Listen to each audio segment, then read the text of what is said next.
Hello, everybody. Welcome to the Buckeye Weekly Podcast. I am Tony Gerdeman, here, as always, with Tom Orr. Tom, how's it going?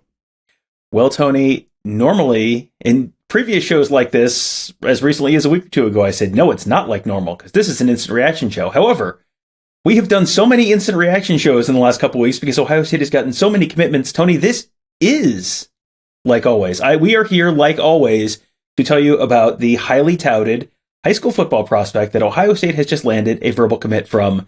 Tony, this is, I mean, we got to stop meeting like this. This just keeps happening. Why does this keep happening like this? It's our job, basically. I think that's part of the description. But yes, Ohio State has landed a commitment from Lucas, Texas linebacker Payton Pierce, 4-star linebacker from Lovejoy High School. I'm not familiar with it, but I do understand Peyton Pierce was a freshman varsity member in Allen, Texas. To give you an idea, we've all heard of the Allen, Texas football program and all of those huge stadiums there in Texas, but get a commitment from Peyton Pierce, I think the number 15 overall linebacker in the composite, committed to Ohio State over offers from, Oklahoma, Notre Dame, a bunch of others, and was seemingly headed for Notre Dame until James Laurinaitis came to Ohio State. Yeah, this feels like, we always talk about comfort in relationships in terms of the importance in recruiting and how, it's like, yeah, okay, this is the dream school, but he's, ended up building just a better relationship, but, a better level of comfort with one level of coach or one coach at one school, and then that was enough to win him over. Well, it certainly feels like James Laurinaitis was the deciding factor here, because Notre Dame was, if not in the driver's seat, sort of at least riding shotgun when James Laurinaitis was still at Notre Dame, and then also James Laurinaitis switches over to Ohio State, and the Buckeyes had contact with Peyton Pierce, but they certainly weren't the favorite at that point. James Laurinaitis moves from South Bend to Columbus, and all of a sudden, bing, bang, boom, Peyton Pierce is committed to Ohio State. So I probably don't need to draw, probably don't even need to spell that out for Tony, let alone for our wonderful and handsome listeners and viewers. But yeah, feels like that was a case where comfort in relationships, especially with what is now going to be the guy who is now going to be your position coach, that was sort of the deciding factor here. But, of course, this is not the first time, Tony, that Ohio State has pulled a talented player out of Texas and even a talented linebacker out of Texas. No, I immediately think of Mike Mitchell, but then more accurately, Baron Browning, and more recently. So, yeah, Texas has been good to Ohio State over the years. Michigan just offered Peyton Pierce back in February, to give you an idea of other programs that were after him as well. 6'1", 225, just an active defender, as you might expect. Playing linebacker in Texas football is a lot like playing linebacker in modern college football, where you've got to have the ability to run side to side, defend the pass, also tackle the ball carrier. And Ohio State certainly likes what he does there. In terms of just looking at the industry comparison, he's the number 2 linebacker in ESPN's class. The one time we'll cite ESPN as as a legitimate recruiting source. Number 116 overall by ESPN. The number 4 linebacker, according to Rivals, number 77 player overall. 24/7's own rankings, the number 15 linebacker and the number 164 player overall. On 3, it looks like they still have to update some things. They have him as the number 76 linebacker in the nation, a 3-star prospect, not among their top 300 or whatever. The number 116 player in Texas. I bet that gets revisited.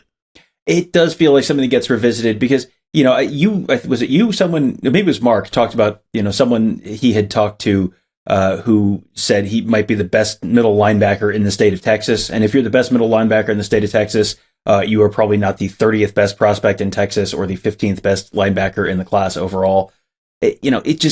And this is early enough in the cycle that you still haven't, you've still got senior film to go through. But if you've been a multi-year contributor, multi-year starter, he's playing 5A Texas football. That is big boy football. That is not like, it's, you're playing the 17 kids who are the ranch hands 100 miles outside of Armadillo. Like this is Amarillo. Armadillo's an animal, Tony, not a city in Texas. I'm surprised you didn't know that. I'd be shocked if there was not an Armadillo, Texas. Let's just be honest. There probably is. I'm just hedging my bets and correcting myself just in case. But yeah, this is someone who is playing at a high level of the sport. And it's with Texas prospects.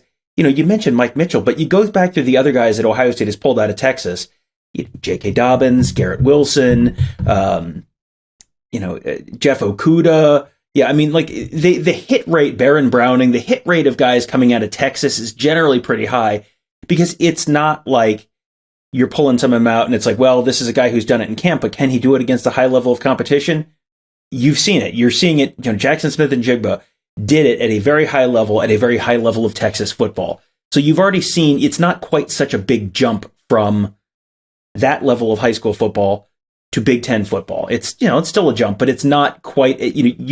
You're a stair up or two compared to being a Division VI prospect out of Ohio or West Virginia or something. Like you're a little more college ready, I think, coming out of that type of program. So that's I think a big deal, and maybe puts him on track to be obviously not like, let's not talk about a freshman starter. That's stupid, but you're maybe a little more ready to be field ready your second year or something like that at Ohio State. And Tony, I got to tell you, every time we do these instant reaction shows, recently it's all been offensive commits. And every time we do an offensive commit, it's like, oh yeah, fine, great. A 5-star wide receiver, whatever, fine. Where are the defensive commits? Well, okay, here's your first defensive commit. And, I just talked to Mark on the morning show on Tuesday, for the Tuesday morning show, about this and, Peyton Pierce potentially coming soon and some of the other names coming soon. This sort of feels like, okay, they're not going to get 10 commits on defense in the next week, but it does sort of feel like this could be the first of several that sort of balance that class out a little bit where it's not so offensive heavy. Yeah, and they've had Garrett Stover in the class for a while, so this gives them a second linebacker, two of the top 15 linebackers. They'll probably still try to get Sammy Brown, who is the number one linebacker in the nation.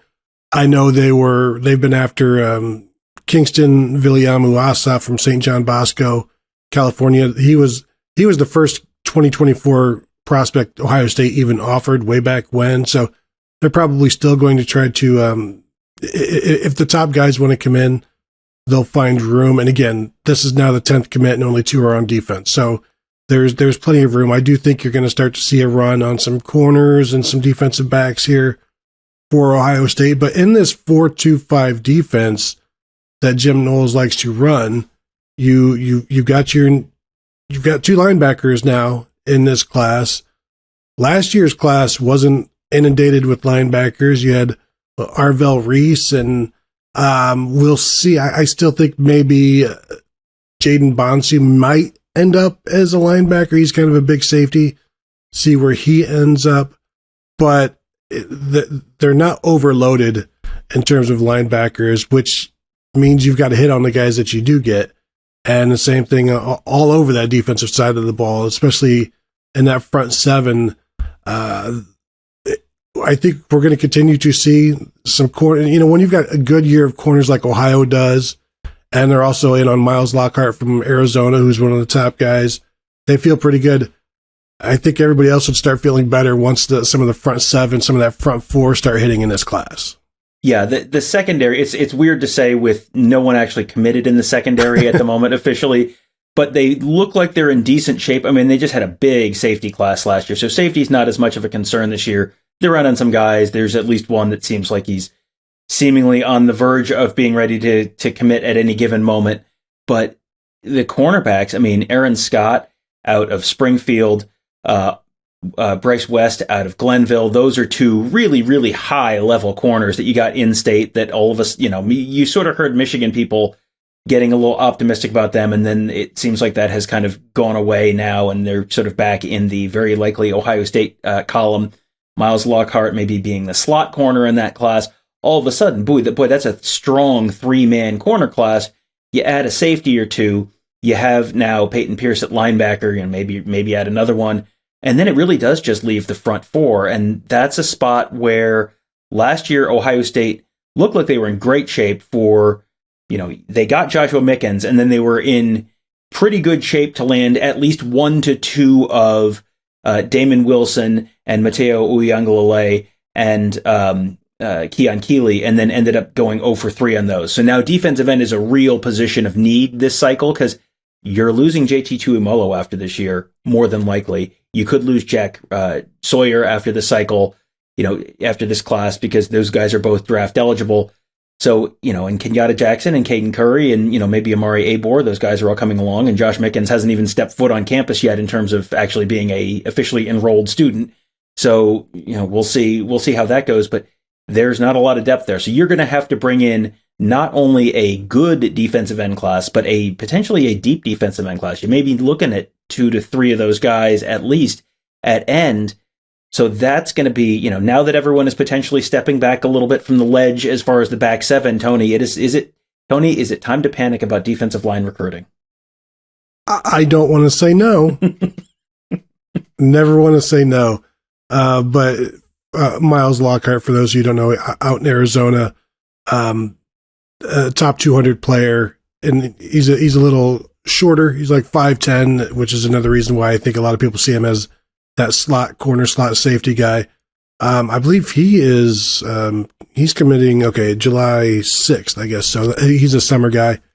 I would expect Aaron Scott, Bryce West, we're all waiting on those two guys, arguably the top 2 guys in Ohio. But yeah, once those defensive linemen start hitting, and it's constantly a question about Larry Johnson and how much longer he's going to be around and how much negative recruiting Ohio State can overcome in that regard. But you know what? Maybe we'll be talking about it soon on an instant reaction commitment of some defensive linemen. Who's to say?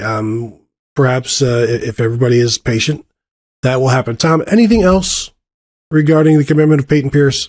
No, I think we better probably get this one posted before there's another commitment somewhere else coming, which, this is the spring game coming up this weekend, and that is obviously a big recruiting weekend, and generally a weekend in which you will tend to have a commitment or two following. So this may not be our last instant reaction podcast in the next few days, next week, but it will certainly not also, Tony, be our last podcast, because we have more stuff coming up before the spring game and then after the spring game. I'm thinking we should start doing instant reactions to like top 12 lists. Oh man, yeah, I'm going to need you to develop the graphical equivalent of the hat science. The logo is the third one from the left in the top row. Tony, what does that mean? Tom, you're talking about graphic alchemy. There's no science there. You can't get hat science out of graphics. That's basically what I'm telling you. It's all lead. All right. But that will do it for this episode. I want to thank you all for tuning in. As always, find us at BuckeyeHuddle.com. Become a member. Talk about all of this while we are talking about it as well. And always at YouTube.com/BuckeyeHuddle. Thank you all for tuning in, and we'll talk to you guys later.